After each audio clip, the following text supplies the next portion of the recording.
আসছি বিস্তারিত খবরে এবং একেবারে শুরুতেই নজর রাখতেই হচ্ছে বাংলার দিকে। শেষ দফার ভোটের আগে জোর প্রচার বাংলায়। ভোটের আগে শেষ রবিবারের প্রচারে একাধিক হাই প্রোফাইলরা। ঠাকুরনগর থেকে হরিপাল ভোটের আগে শেষ রবিবারের ঠাসা কর্মসূচি মোদির। কলকাতায় রোড শো।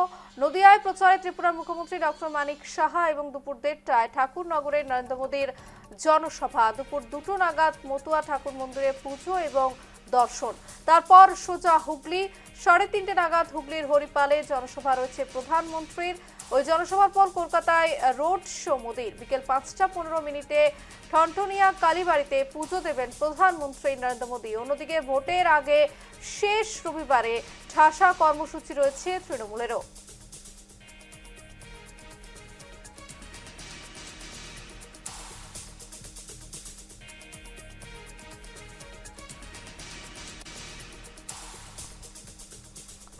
শেষ দফার ভোটের আগে জোর প্রচার বাংলা এবং আজ বঙ্গের বুকে উপস্থিত রয়েছেন হাই প্রোফাইল নেতারা। নিতিন নবীন থেকে শুরু করে জেপি নাড্ডা, অমিত শাহ, প্রধানমন্ত্রী সকলেই রয়েছেন বাংলার বুকে। রয়েছে সভা।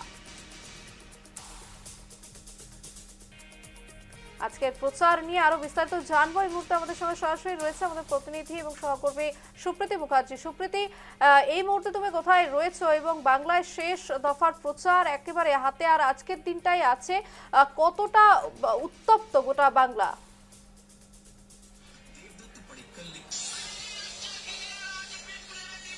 একদম তাই। দেখো রূপালী, এই মুহূর্তে আমি দাঁড়িয়ে রয়েছি ভবানীপুর বিধানসভা কেন্দ্র এবং ভবানীপুর বিধানসভা কেন্দ্রের কালীঘাট। একদিকে যেরকম এই কালীঘাট ধর্মীয়ভাবে প্রসিদ্ধ, ঠিক অন্যদিকে রাজনীতির ময়দানেও যদি দেখি কালীঘাটের কিন্তু সময় যত যাচ্ছে ততই কিন্তু উত্তাপ বাড়ছে। কারণ খোদ তৃণমূলের প্রার্থী, তৃণমূল সুপ্রিমো ওরফে রাজ্যের মুখ্যমন্ত্রী মমতা বন্দ্যোপাধ্যায়, তার বাড়িও এখানে। আর এই মুহূর্তে আমি কালীঘাটের ছবিটা একটু দেখাচ্ছি। কালীঘাটের মানুষজন কি চাইছে, কালীঘাটের বিশেষ করে এখানকার যে দাবি মানুষের, সেই দাবিটুকুই আমি শুনতে একেবারে সরাসরি রয়েছি ভবানীপুর বিধানসভা কেন্দ্রে। তাই এখানকার যারা রয়েছেন তাদের সাথে কথা বলবো। কি মনে হচ্ছে দাদা, এবারে কি হতে পারে? এখন ঠিক বলতে পারছি না কি হবে। এখন হাওয়া কোন দিকে ঠিক বোঝা মুশকিল দিদি। হাওয়া কোন দিকে এবারে বলা খুবই মুশকিল, কারণ এবারে যে ছবিটা আমরা দেখতে পাচ্ছি তাতে করে হাড্ডাহাড্ডি লড়াই। এই ভবানীপুরে এবারে কিন্তু কোনো রকমের ইস্যু নেই, যেটা আমি কথা বলে জানতে পারলাম। তারা দুটো মুখকে সামনে রেখেই কিন্তু লড়াইয়ের মাটিতে রয়েছেন। একদিকে মমতা বন্দ্যোপাধ্যায়, ঠিক অন্যদিকে রয়েছে শুভেন্দু অধিকারী। তবে কাকে চাইছে, কি বলছে ভবানীপুর, সেটাই শুনবো। দাদা, ভবানীপুর বিধানসভা কি মনে হচ্ছে, কাকে চাইছে? দিদি ভবানীপুর চাইছে দিদি, অর্থাৎ তাদের মেয়েকে। এখানে যে বাজার রয়েছে সেই বাজারের দিকে একটু যাব, এখানকার মানুষজনের একটু মতামত শোনার চেষ্টা করব যে কাকে চাইছে ভবানীপুর বিধানসভা কেন্দ্র। তুমি বুঝতেই পারছো প্রচার জমে উঠেছে। কি বলবেন, এবারে ভবানীপুর কি হবে বলে মনে হচ্ছে? কি হবে, ঘন্টা হবে, কি হবে ভগবান জানে।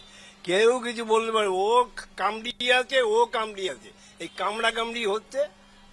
বেরোনোর সম্ভাবনা মমতা ব্যানার্জি, এটা একেবারে শিওর। ওখানে হয়তো কম মার্জিনে বেরোবে, এই আর কি, বেরোবে। মমতার এটা জায়গা, মমতা বেরোবে না। যেই জিতুক না কেন, কি চাইবেন, আশা কি রয়েছে? আশা কি, আমরা একটু সাধারণভাবে চলতে চাই, ভালোভাবে থাকতে চাই, ভালোভাবে করে থাকতে চাই, মানে সুন্দর জীবনযাপন করে থাকতে চাই, এই তো চাই আর কি। আর কি আমরা সোনা রূপা কি চাইছি না। আমরা একটু ভালোভাবে বাঁচতে চাই, একটু সুস্থভাবে সুশৃঙ্খলভাবে বাঁচতে চাই আর কি। এছাড়া আর কি হবে? অর্থাৎ রূপালী, বুঝতেই পারছো যে সোনা রূপো হিরে কোনো কিছুই চাইছেন না, চাইছেন সুষ্ঠুভাবে বাঁচতে এবং সাধারণভাবে থাকতে। এখানকার যারা মানুষজন রয়েছেন আমি একটু তাদের সাথেও কথা বলে নেওয়ার চেষ্টা করব যে ভবানীপুর বিধানসভা এবারে কাকে চাইছেন। দাদা, কি মনে হচ্ছে, হাওয়া ঠিক কোন দিকে? দিদি একদম একদম দিদি, অবভিয়াসলি কোনো অন্য কোনো চান্সই নেই এখানে। ভবানীপুর তাদের মেয়েকেই চাইছে, অর্থাৎ তৃণমূল সুপ্রিমো মমতা বন্দ্যোপাধ্যায় তার জেতার সম্ভাবনাই বেশি, এমনটাই কিন্তু প্রতিক্রিয়া উঠে আসছে।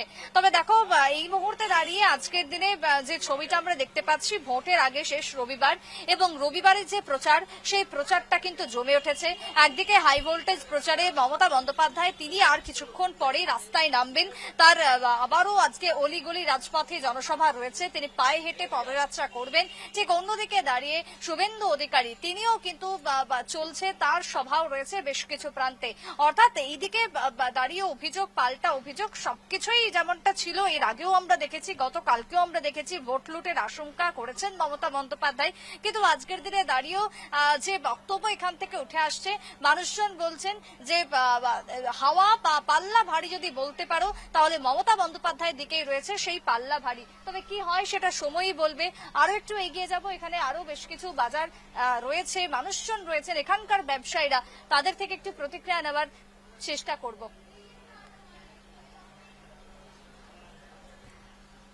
কি মনে হচ্ছে দাদা, কি হবে? আপনি একটু আগে নিয়ে এলেন না, আবার বাবা রিপিট আবার লাইভ বাংলা হলো অগ্নিকন্যা। উনি first of all, second point হচ্ছে সমস্ত কিছু ওনার আদার্স সংগঠনের মধ্যে কে কি করলো ওটা আমার জেনে লাভ নেই। উনি যেভাবে লড়াই করে, অক্লান্ত পরিশ্রম করে করে যেভাবে উনি মানে বেসিক্যালি বেসটা তৈরি করে জিনিসটা রেখেছে, ওনার বয়সও হয়েছে, শরীরও খুবই ওনার অত্যন্ত খারাপ, তা সত্ত্বেও লড়াই করে এখনো জিয়ে আছে। আমার মনে হয় ওনার সাবস্টিটিউট সেকেন্ড ম্যান আর একটা ফিগার কিছু দেখা যাচ্ছে না ওয়েস্ট বেঙ্গলে। অর্থাৎ বাংলায় মমতা বন্দ্যোপাধ্যায়ের কোনো বিকল্প নেই, এখানে ভবানীপুর সেটাই বলছে। क्या लग रहा है इस बार क्या होगा भवानीपुर? इस बार यही होगा कि ममता बनर्जी फिर से जीतने वाला है। মমতা বন্দ্যোপাধ্যায় পুনরায় জিতবে সেই প্রতিক্রিয়ায় কিন্তু উঠে আসছে বিভিন্ন মানুষের থেকে। দিদি কি বলবেন, কি মনে হচ্ছে এবারে হাওয়া বা পাল্লা ভারী কার? বলতে পারবো না দিদি, এটা লটারির মতন পুরো। মানে মোহনবাগান আর ইস্ট বেঙ্গলের ম্যাচ।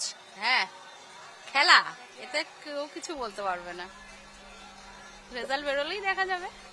একেবারে সুপ্রীতি, তুমি অর্থাৎ 4 তুমি তারিখে একেবারে আসল সমীক্ষা যে, কি বলছে এবং বাংলার জনগণ কি বলছে এবং ভবানীপুর ঠিক কাকে চায় সমস্ত কিছু আমরা শুনবো। তুমি অবশ্যই যে জনগণ যারা জনসাধারণ রয়েছে তাদের কাছ থেকে জানার চেষ্টা করো। তবে আপাতত ধন্যবাদ সুপ্রীতি।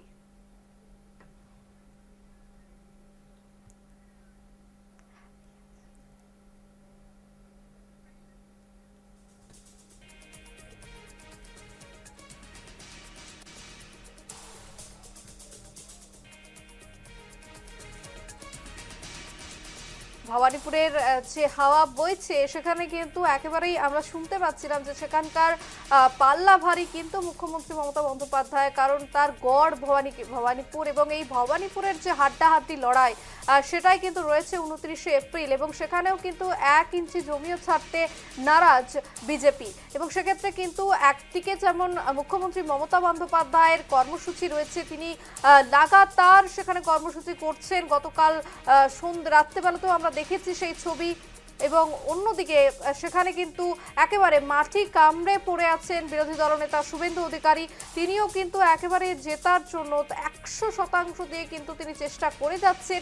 এবং অন্যদিকে কিন্তু মুখ্যমন্ত্রী মমতা বন্দ্যোপাধ্যায় সেখানেও কিন্তু তিনিও কিন্তু জমি ছাড়তে নারাজ। অর্থাৎ কি হতে চলেছে, আসল বাংলার মসনদে কার দখলে যেতে চলেছে সেটা কিন্তু একেবারেই জানা যাবে 4 মে। কিন্তু আজ যে একেবারে বলা যায় যে সুপার সানডে, আজ একাধিক জায়গায় হেভিওয়েট নেতা মন্ত্রীরা, যেমন দেশের প্রধানমন্ত্রী, স্বরাষ্ট্রমন্ত্রী, কেন্দ্রীয় স্বাস্থ্যমন্ত্রী সকলেই কিন্তু রয়েছেন বাংলার বুকে। জেপি নাড্ডা থেকে শুরু করে নীতিন নবীন, অন্যদিকে প্রধানমন্ত্রী মোদী এবং অমিত শাহ সকলেরই আজ রোড শো রয়েছে, জনসভা রয়েছে। একেবারে বলা যায় যে শেষ যে চাল বা বলা যায় যে শেষ কৌশল বাংলার বুকে। এবং এরপর কিন্তু আর একদিনের 2 দিনের মাত্র তফাৎ, তারপরেই কিন্তু 29শে এপ্রিল ভোট রয়েছে দ্বিতীয় দফার এবং তারপর অবশেষে সেই রেজাল্টের দিন 4 মে অবশেষে পরিষ্কার হয়ে যাবে যে বাংলার মসনদের দখলে কে আসছে।